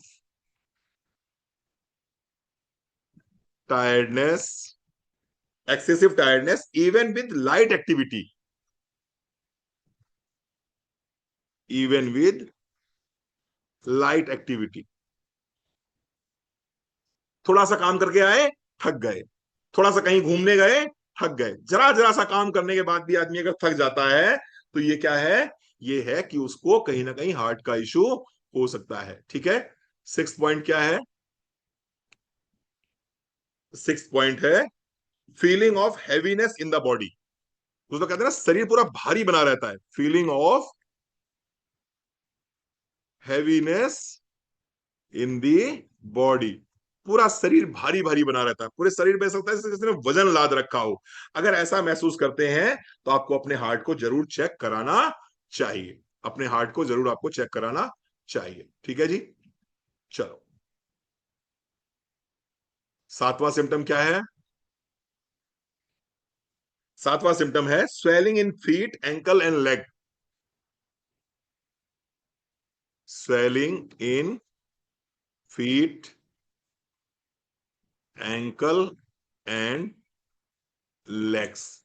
अगर पैरों में पैडल एडेमा, यानी कि जो आपके पंजे हैं वहां पर स्वेलिंग आ रही है, आपके जो पैर के टखने हैं वहां पर स्वेलिंग आ रही है, और आपको पैरों में स्वेलिंग आ रही है, घुटनों के नीचे जो आपका आपका काफ मसल्स है वहां पर आपके पैरों में चमक बनी हुई है, ठीक है, तो आपको अपने हार्ट को जरूर चेक कराना चाहिए। It may be any any of heart issue. ठीक है, चल। इसके साथ साथ में फ्लूइड एक्यूमुलेशन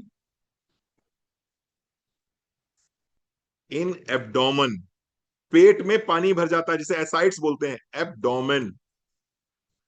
फ्लूइड एक्यूमुलेशन इन एब्डोमेन, यानी कि पेट में अगर पानी भर जाए तो निश्चित रूप से अपने अपने कार्डियोलॉजिस्ट से जरूर मिलिए, कहीं ना कहीं हार्ट का इश्यू हो सकता है। क्यों ऐसा होता है? क्यों ऐसा होता है? क्यों क्यों सूजन क्यों आ जाती है शरीर में? अगर हार्ट में कोई इश्यू है तो शरीर के अंदर सूजन क्यों आ जाती है, ये समझना बहुत जरूरी। थोड़ा सा आप लोग चूंकि वेलनेस एक्सपर्ट बनने जा रहे हो, इसलिए थोड़ा सा आपके पास ज्ञान होना चाहिए। समझिए बात को। कोई बात नहीं, परेशान मत होइए हेमगुप्ता जी, इसकी रिकॉर्डिंग अभी मैं यूट्यूब पे डाल दूंगा, आराम से ले लीजिएगा। ठीक है, चलो समझते हैं। होता बेसिकली क्या है, जब आपका हार्ट प्रॉपर फंक्शनिंग नहीं कर रहा होता है तो आपकी किडनी तक प्रॉपर मात्रा में ब्लड नहीं पहुंच रहा होता है। जब आपकी किडनी तक प्रॉपर मात्रा में ब्लड नहीं पहुंच रहा होता है तो किडनी आपके शरीर से नमक को बाहर नहीं निकाल पाती और शरीर से पानी को भी पर्याप्त मात्रा में बाहर नहीं निकाल पाती। अब जब किडनी शरीर से पानी को और नमक को पर्याप्त मात्रा में बाहर नहीं निकाल पाती तो ये नमक और पानी कहाँ रहेगा? ये नमक और पानी रहेगा आपके ब्लड में रहेगा। अब नमक के अंदर एक गुण होता है कि नमक क्या करता है, पानी को अपनी तरफ खींचता है, पानी को अपनी तरफ पकड़ता है। जब पानी को अपनी तरफ पकड़ेगा, एक तो पानी वैसे ही छन के नहीं जा पा रहा है, ऊपर से नमक जब बॉडी में बढ़ गया तो ये क्या करेगा, पानी को अपनी तरफ खींचता है। अब पानी को अपनी तरफ खींचता है तो आपके आपके बॉडी में कितना ब्लड है? आप में से किसी को पता है आपकी बॉडी में कितने लीटर ब्लड होता है? आपकी बॉडी में कितना? हाँ, 5 लीटर ब्लड होता है। रूपाली मैम बोल रही है 5 लीटर ब्लड होता है, बिल्कुल सही कहा, 5 लीटर ब्लड होता है। अब मान लो नमक शरीर के अंदर रुक गया और नमक क्या कर रहा है, पानी को खींच रहा है। तो पानी को खींच रहा है तो अब क्या होगा, ब्लड का वॉल्यूम क्या हो जाएगा? ब्लड का वॉल्यूम बढ़ जाएगा, घट जाएगा? ब्लड का वॉल्यूम बढ़ जाएगा। जो 5 लीटर ब्लड है वो कितना हो जाएगा, 6 लीटर हो जाएगा नमक की वजह से। अब जब 6 लीटर नमक की वजह से वॉल्यूम हो जाएगा, 6 लीटर नमक की वजह से वॉल्यूम हो जाएगा, तो प्रेशर कैसा होगा, प्रेशर बढ़ेगा या घटेगा? अगर वॉल्यूम बढ़ेगा तो प्रेशर बढ़ेगा ना। अगर वॉल्यूम बढ़ेगा तो प्रेशर ऊपर जाएगा, प्रेशर बढ़ेगा, और प्रेशर बढ़ेगा तो आपके हार्ट पे चोट ज्यादा आएगी, हार्ट पे चोट ज्यादा आएगी, इन्फ्लेमेशन आएगा, और इन्फ्लेमेशन आएगा तो बट नेचुरल बात है आगे चल के उसमें फिर पेरिकार्डाइटिस, एंडोकार्डाइटिस, ये सारी समस्याएं शुरू हो जाएंगी। तो यहाँ कितने लोग बैठे हैं जो गोलगप्पे बड़े शौक से खाते हैं, पानी के बतासे? हाँ, रूपाली मैम खाती हैं, हाथ उठा दो। अच्छा अच्छा, रमा जी भी खाती हैं गोलगप्पे। और कौन कौन गोलगप्पे खाता है? अच्छा, लक्ष्मी भी खाती है गोलगप्पे, वेरी गुड। पुनीत भैया गोलगप्पे खाते हैं। तो जितने लोग ये गोलगप्पे खाते हैं, इन गोलगप्पों में मैक्सिमम क्या होता है? मैक्सिमम क्या होता है? नमक होता है। नमक बहुत ज्यादा होता है। और नमक के अंदर ऑस्मोलरिटी का फंक्शन पढ़िएगा, फिजिक्स को पढ़िएगा, ऑस्मोलरिटी बोलते हैं जिसको। तो उसमें नमक क्या करेगा, नमक पानी को खींच लेगा। जब पानी को खींच लेगा, ब्लड वॉल्यूम बढ़ जाएगा, ब्लड वॉल्यूम बढ़ जाएगा तो ब्लड प्रेशर बढ़ जाएगा, ब्लड प्रेशर बढ़ जाएगा तो इन्फ्लेमेशन बढ़ जाएगा, इन्फ्लेमेशन बढ़ जाएगा तो डॉक्टर के पास जाओगे, फिर डॉक्टर कहेगा क्या करना पड़ेगा, बाईपास करना पड़ेगा, स्टेंट डालना पड़ेगा, भर्ती होना पड़ेगा। तो गोलगप्पे खाओ, लेकिन उतने खाओ जितने से शरीर के अंदर नमक ना इकट्ठा होने पाए। इसलिए डॉक्टर बीपी के पेशेंट को क्या कहता है, नमक कम करो। इसलिए डॉक्टर हार्ट के पेशेंट को क्या कहता है, नमक कम करो, क्योंकि नमक जितना कम रहेगा उतना ब्लड का वॉल्यूम कंट्रोल में रहेगा, ब्लड का वॉल्यूम कंट्रोल में रहेगा तो प्रेशर कंट्रोल में रहेगा, प्रेशर कंट्रोल में रहेगा। क्लियर हो गई बात आपको? तो स्वेलिंग क्यों आ गई?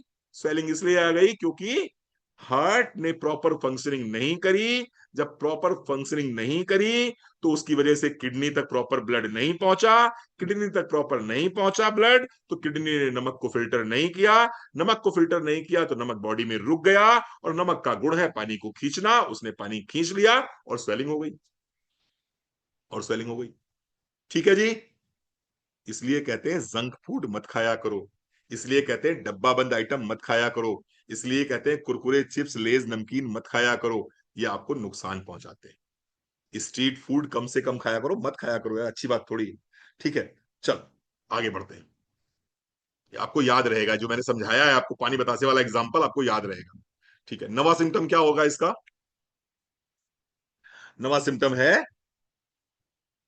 Rapid heart beat.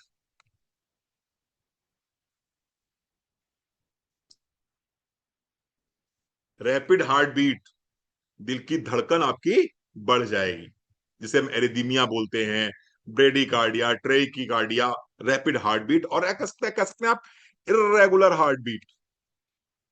Irregular heart beat, heart beat आपकी इर्रेगुलर रहेगी, हार्ट बीट आपकी इर्रेगुलर रहेगी।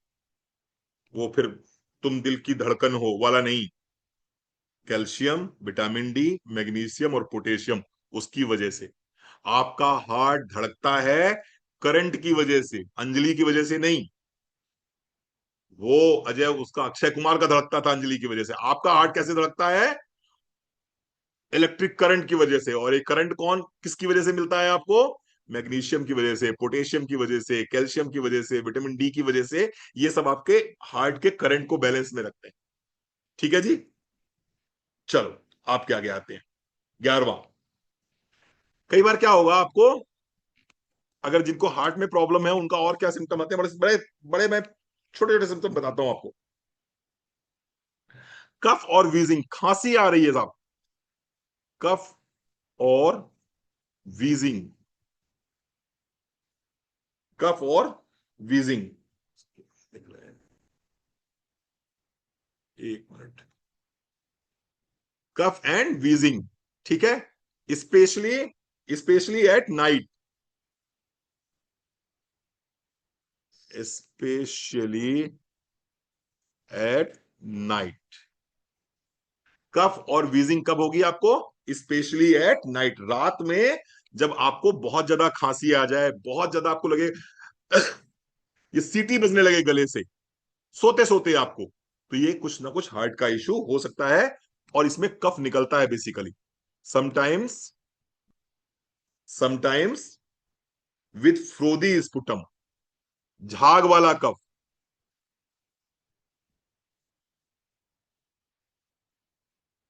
कई बार क्या होगा, झाग वाला कफ निकलेगा। अगर झाग वाला कफ निकल रहा है तो आपको जरूर अपने कार्डियोलॉजिस्ट से मिलना चाहिए, अपना हार्ट जरूर आपको चेक कराना चाहिए। अब चूंकि पानी शरीर में रुकना लगा है, स्वेलिंग होने लगी है, तो क्या होगा?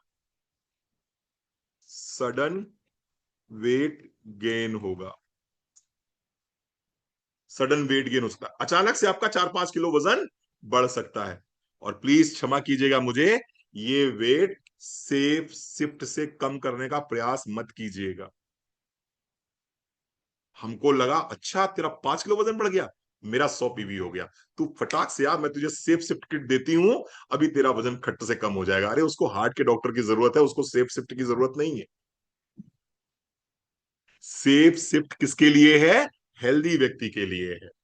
लेकिन अगर किसी हार्ट के पेशेंट का वेट बढ़ा हुआ है, तो उसको हार्ट के डॉक्टर की जरूरत है, जो उसे डायूरेटिक देगा, और डायूरेटिक देने के बाद में उसके शरीर में जो एक्स्ट्रा पानी है वेणुगोपाल सर, उसको शरीर से बाहर निकाला जाएगा, उससे उसका वजन कम होगा। सेफ शिफ्ट के चक्कर में लगा रहेगा, और आप कहोगे हर महीने 2 किलो कम होगा, 2 किलो कम होगा, तब तक उसका हार्ट बोल जाएगा, तब तक उसका हार्ट बोल जाएगा। बिल्कुल बिल्कुल, स्नोरिंग जो है, बिल्कुल सही कह रहे हैं, बिल्कुल सही बात है, वो स्लीप एपनिया ही हो गया एक तरह से। ठीक है जी, चलो चलो चलो आगे बढ़ते हैं। तो इसलिए अगर सडन वेट गेन किसी का हुआ है 3 से 4 किलो, 5 किलो, तो वो वाटर रिटेंशन की वजह से हुआ है। उसमें आप अपने वेलनेस के प्रोडक्ट मत दीजिएगा, हमारा नाम खराब होगा, है ना? ठीक है, चलो आगे बढ़ते हैं। Chest pain and discomfort, pain and discomfort, chest pain and discomfort in the, chest pain and discomfort, ठीक है, हैवीनेस रहेगी, हैवीनेस और pain in the chest, heaviness और पेन इन द चेस्ट, ठीक है जी, पेन इन द चेस्ट। कब आएगा ये?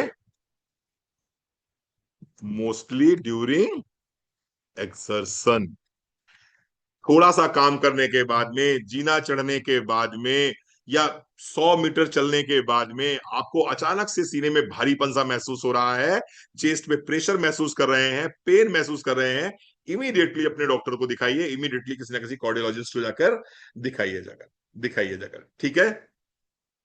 एक और सिम्टम है इसका, 13th, कंफ्यूजन और लैक ऑफ कंसंट्रेशन। अगर कंफ्यूजन रहता है एंड लैक ऑफ कंसंट्रेशन रहता है, तो ये भी किस बात का लक्षण है? स्पेशली किस में रहेगा ये? Specially in Elder people, specially in Elder people. अगर कंफ्यूजन है, लैक ऑफ कंसंट्रेशन है, स्पेशली बुजुर्ग लोगों में, तो इसमें भी आपको हार्ट हार्ट के डॉक्टर को दिखाना चाहिए, कार्डियोलॉजिस्ट को दिखाना चाहिए। ये क्यों होता है? क्योंकि reduced blood flow to the brain, reduced blood flow to the brain. अभी मैं, थोड़ा सा मेरा समय दे दीजिए मुझे, 2 4 5 मिनट का, मैं आपको कुछ समझाना चाहता हूं। मैं जब आपसे कहता हूं प्रोटीन लिया करो, प्रोटीन खाया करो, तो फिर आप क्या करते हो? आप सोचते हो कि क्यों खाएं प्रोटीन, खाने से तो प्रोटीन मिल ही रहा है, पर्याप्त प्रोटीन बॉडी में है ही है, अननेसेसरी इतने पैसे क्यों लगाने हैं। समझिए वेणुगोपाल सर, मैं बहुत अच्छे से समझाने की कोशिश करूंगा, बहुत ध्यान से समझिएगा मेरी बात।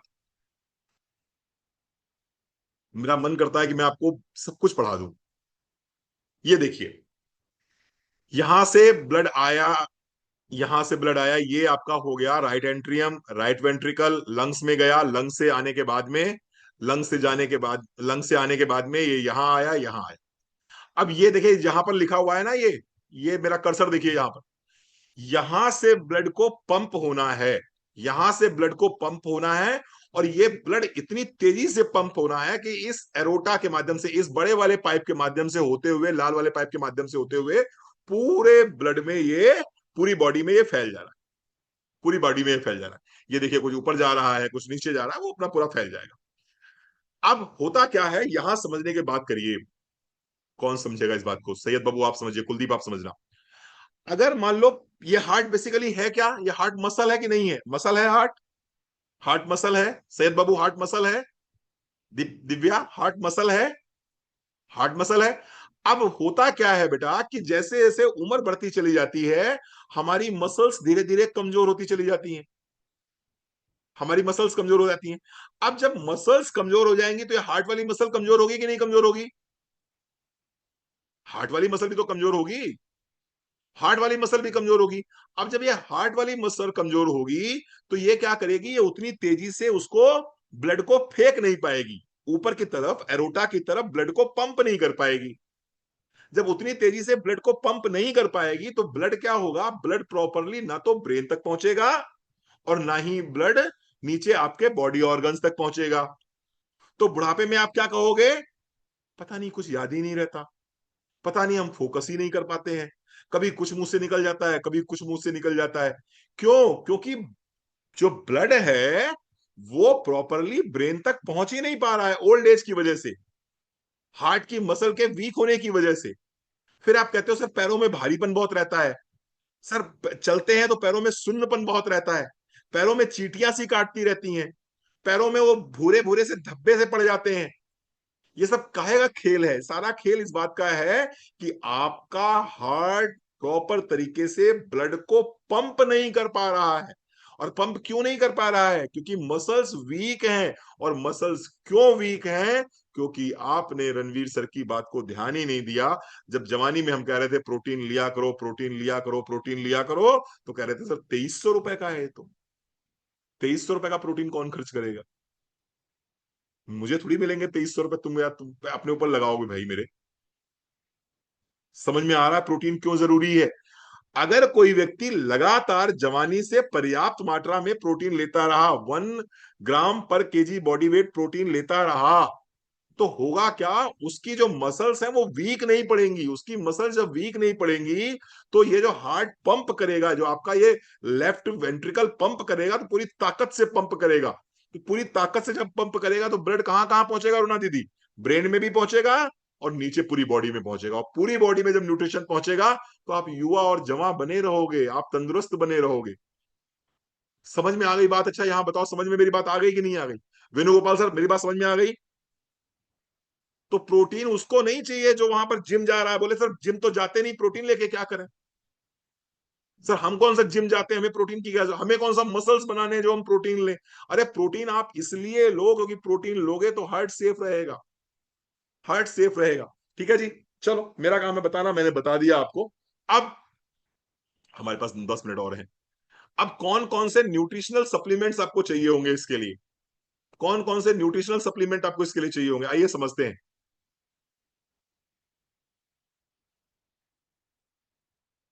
न्यूट्रिशनल सप्लीमेंट्स,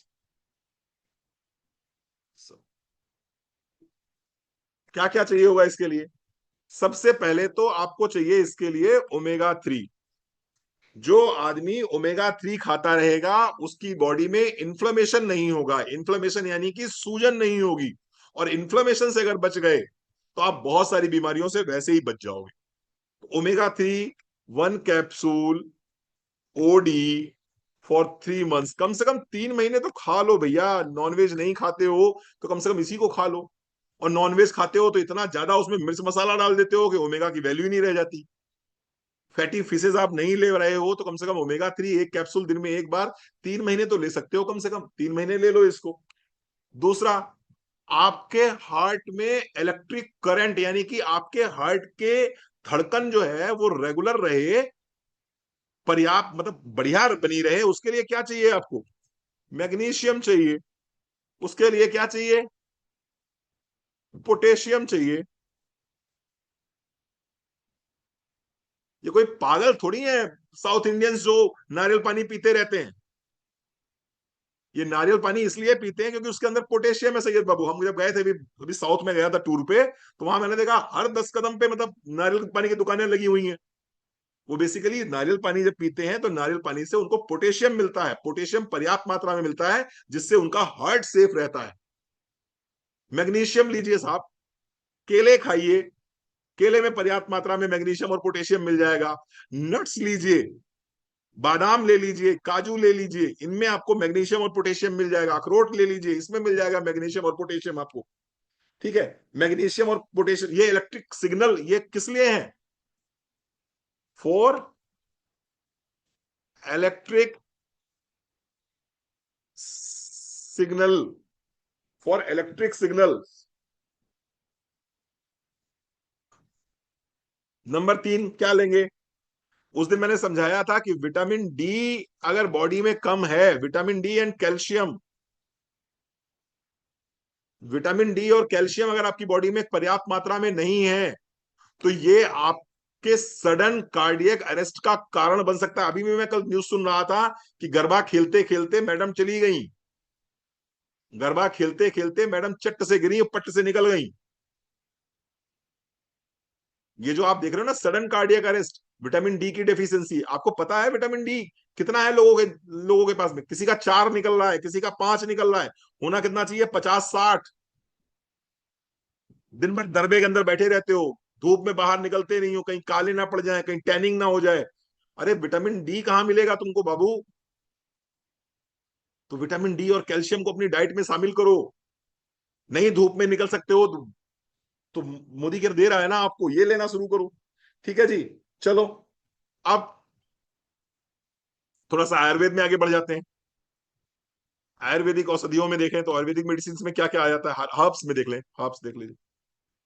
आयुर्वेदिक हर्ब्स में देख लें तो नंबर 1 पे आता है क्या? अर्जुन, अर्जुन। दूसरा ashwagandha, one of the best, one of the best herb for your heart and your muscles also, for your mental relaxation also. Arjun है, अश्वगंधा है, और क्या है? सिनामोन, दालचीनी, बहुत अच्छा प्रोडक्ट है। दालचीनी आपके हार्ट हेल्थ के लिए बहुत बढ़िया काम करता है। और क्या है? गार्लिक, गार्लिक, बहुत शानदार प्रोडक्ट है। और क्या है?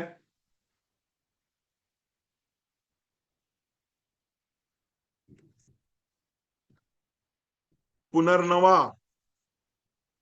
ये क्या करेगा पुनर्नवा? जो बॉडी में एक्स्ट्रा पानी और नमक आपने संभाल के रखा हुआ है ना, जिसकी वजह से वॉल्यूम बढ़ रहा है ब्लड का, जिसकी वजह से ब्लड प्रेशर बढ़ रहा है, ये पुनर्नवा उस सारे पानी को शरीर से बाहर निकाल देगा। डायूरेटिक की तरह काम करेगा।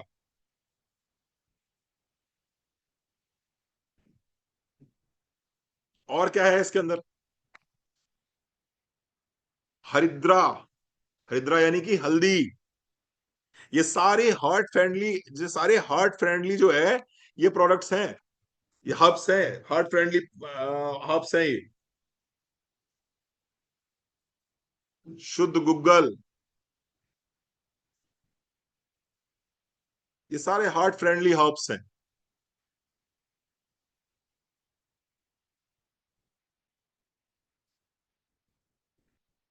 गोटू कोला। अनारदाना।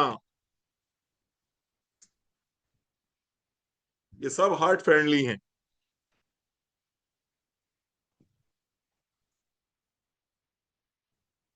फालसा।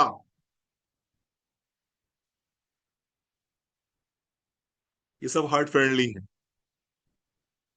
अब आप कहोगे रणवीर सर इतने सारे हम कहाँ ढूंढते घूमेंगे? इतने सारे हम कहाँ ढूंढते घूमेंगे? अर्जुन अलग लेके आए, सुगंधा अलग लेके आए, सिनामोन अलग लेके आए, गार्लिक अलग लेके आए। ठीक है, तो ये सब कहाँ ढूंढते घूमेंगे? तो ये सब अगर आप ले सकते हो अपनी नेचुरल लाइफ में, इनको लीजिए आप, इनको लीजिए।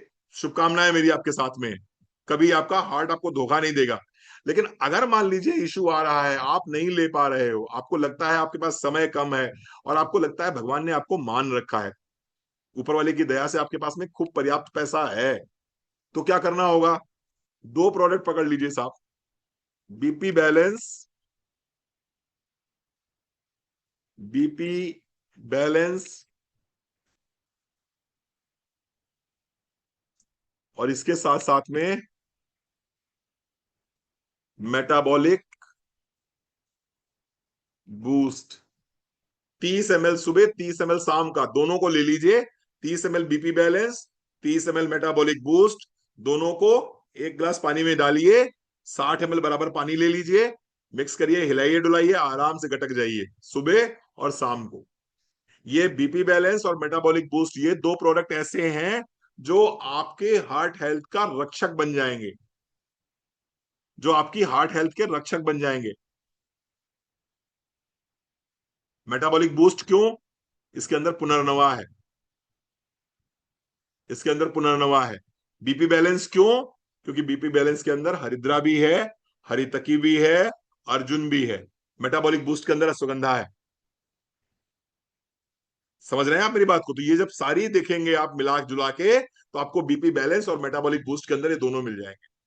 अब आप कहेंगे ये किसके लिए है? ये उसके लिए नहीं है जो बीमार है, ये उनके लिए हैं जो अपने हार्ट को सुरक्षित रखना चाहते हैं, जो सेडेंट्री लाइफ स्टाइल जी रहे हैं, जिनका वजन थोड़ा सा ज्यादा है, जिनकी उम्र 40 साल से ऊपर है, जिनके घाट में कोई ना कोई हार्ट का पेशेंट रहा है, हार्ट की हिस्ट्री रही है। आप लोग, बीमार होने की बात नहीं कर रहा हूं, आप लोग बीपी बैलेंस और मेटाबॉलिक बूस्ट ये लेना शुरू कर दीजिए। कितने दिन तक लेना है? 3 महीने ले लीजिए, 3 महीने के बाद बंद कर दीजिए। साल में 3 महीने ले लीजिए, 3 महीने के बाद बंद कर दीजिए। एक एक करके ले लीजिए, 3 महीने बीपी बैलेंस ले लीजिए, 3 महीने मेटाबॉलिक बूस्ट ले लीजिए, ऐसे कर लीजिए। ठीक है जी। अब आप कहेंगे रणवीर सर मेरी उम्र 60 साल की है, मैं बीपी की दवाइयां भी खाता हूं, मैं कोलेस्ट्रॉल की मेडिसिन एटोरवास्टेटिन भी ले रहा हूं, तो फिर आपके लिए क्या है? फिर आपके लिए है कि आप ओमेगा 3 भी साथ में जोड़ दीजिए। फिर आपके लिए ये है कि आप गार्लिक भी साथ में जोड़ दीजिए। फिर आपके लिए ये है कि आप जो है, आप ये मल्टीविटामिन मैन या मल्टीविटामिन वुमेन, ये जरूर, ये तो सभी के लिए, वैसे जितने यहाँ बैठे हैं 141 लोग, मैं आप सबसे रिक्वेस्ट कर रहा हूँ कि प्लीज अपनी डाइट में मल्टीविटामिन मैन, मल्टीविटामिन वुमेन, जो आपका जेंडर है, वो जरूर लीजिए आप, जरूर लीजिए। अगर आप लोगे तो आप सुरक्षित रहोगे, नहीं लोगे तो निश्चित मान के चलिए कि एलोपैथी मेडिसिन आपको खानी ही पड़ेगी। क्योंकि आपकी डाइट में विटामिन और मिनरल्स पर्याप्त मात्रा में नहीं मिल रहे हैं। बलजीत, वेरी गुड, शाबाश बेटा। लो बीपी पेशेंट को कुलदीप ये नहीं दे सकते। लो बीपी पेशेंट को कैसे देंगे आप? जब अर्जुन देंगे तो लो बीपी पेशेंट को कैसे दे सकते हैं आप? ठीक है। लो बीपी पेशेंट को आप कॉफी पिलाइए, लो बीपी पेशेंट को आप इंटेलेक्टे दीजिए, लो बीपी पेशेंट को आप जिनसिंग दे सकते हैं। जिनसिंग दीजिए, रेड कोरियन जिनसिंग दीजिए, वो बीपी बढ़ाएगा। ठीक है ना? वो दीजिए। चलो, तो ये मैंने आपको सजेस्ट किया है। ठीक है जी, बहुत बढ़िया। और क्या बताएं आपको, हम और क्या पढ़ाएं? हाँ जी, बस बाकी आप बस सिंपल सी चीजें हैं। अपना वजन कम कीजिए, वेट को रिड्यूस कीजिए, नंबर एक बात। दूसरा बात, नमक कम खाना है आपको, फ्राइड कम खाना है, ऑयली कम खाना है। बहुत बढ़िया है बेटा, नम्रता बहुत बढ़िया है। अगर 100-64 है, बहुत बढ़िया है। इस समय सबसे बढ़िया बीपी जो है 170 का बीपी होता है। 170 अगर बीपी है तो तुमसे बढ़िया कोई नहीं, सबसे सुखी हो। और अगर आपका बीपी 140 और 90 पहुंच गया है तो आपको ये सब शुरू कर देना चाहिए जो मैंने बोला है।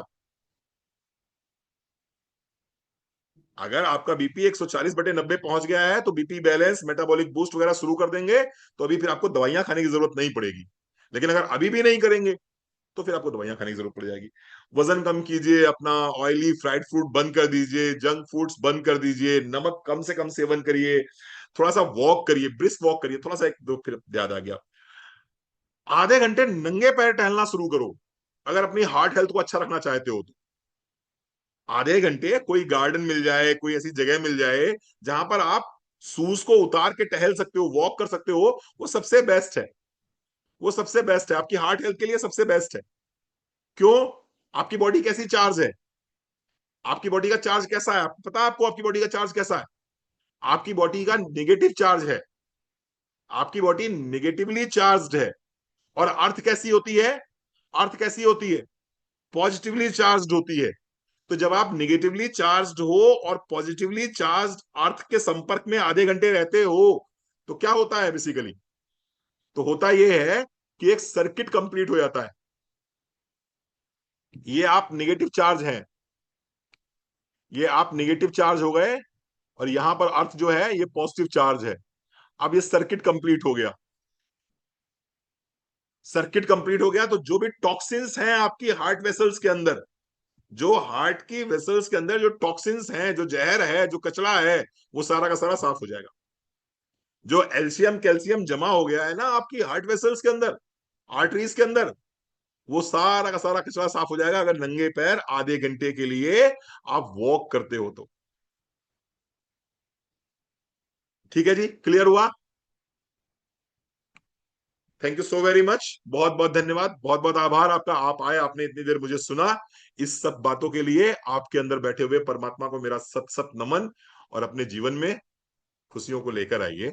जितना हेल्दी, जितना आप हैप्पी रहेंगे, जितना आप खुश रहेंगे, जितना चीयरफुल रहेंगे, जितना आप काइंडनेस से भरे होंगे, जितना जॉयफुल रहेंगे, जितना आप कहते हैं ना कि आप भगवान को समर्पित रहेंगे, अपने ईश्वर को समर्पित रहेंगे, आपको जरूरत ही नहीं पड़ेगी छल्ले डलवाने की। आपको छल्ले डलवाने की जरूरत ही नहीं पड़ेगी।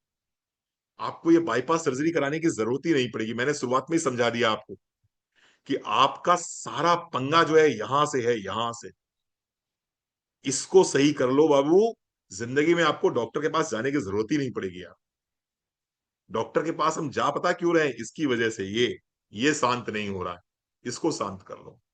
Thank you so very much, आप आए, आपने इतना सम्मान दिया। आप सबके अंदर बैठे हुए परमात्मा को मेरा सत सत नमन। और लगभग 2 घंटे के अंदर ये आपका यूट्यूब पे हम इसको डाउनलोड कर अपलोड कर देंगे, आपको लिंक मिल जाएगा। Thank you so very much.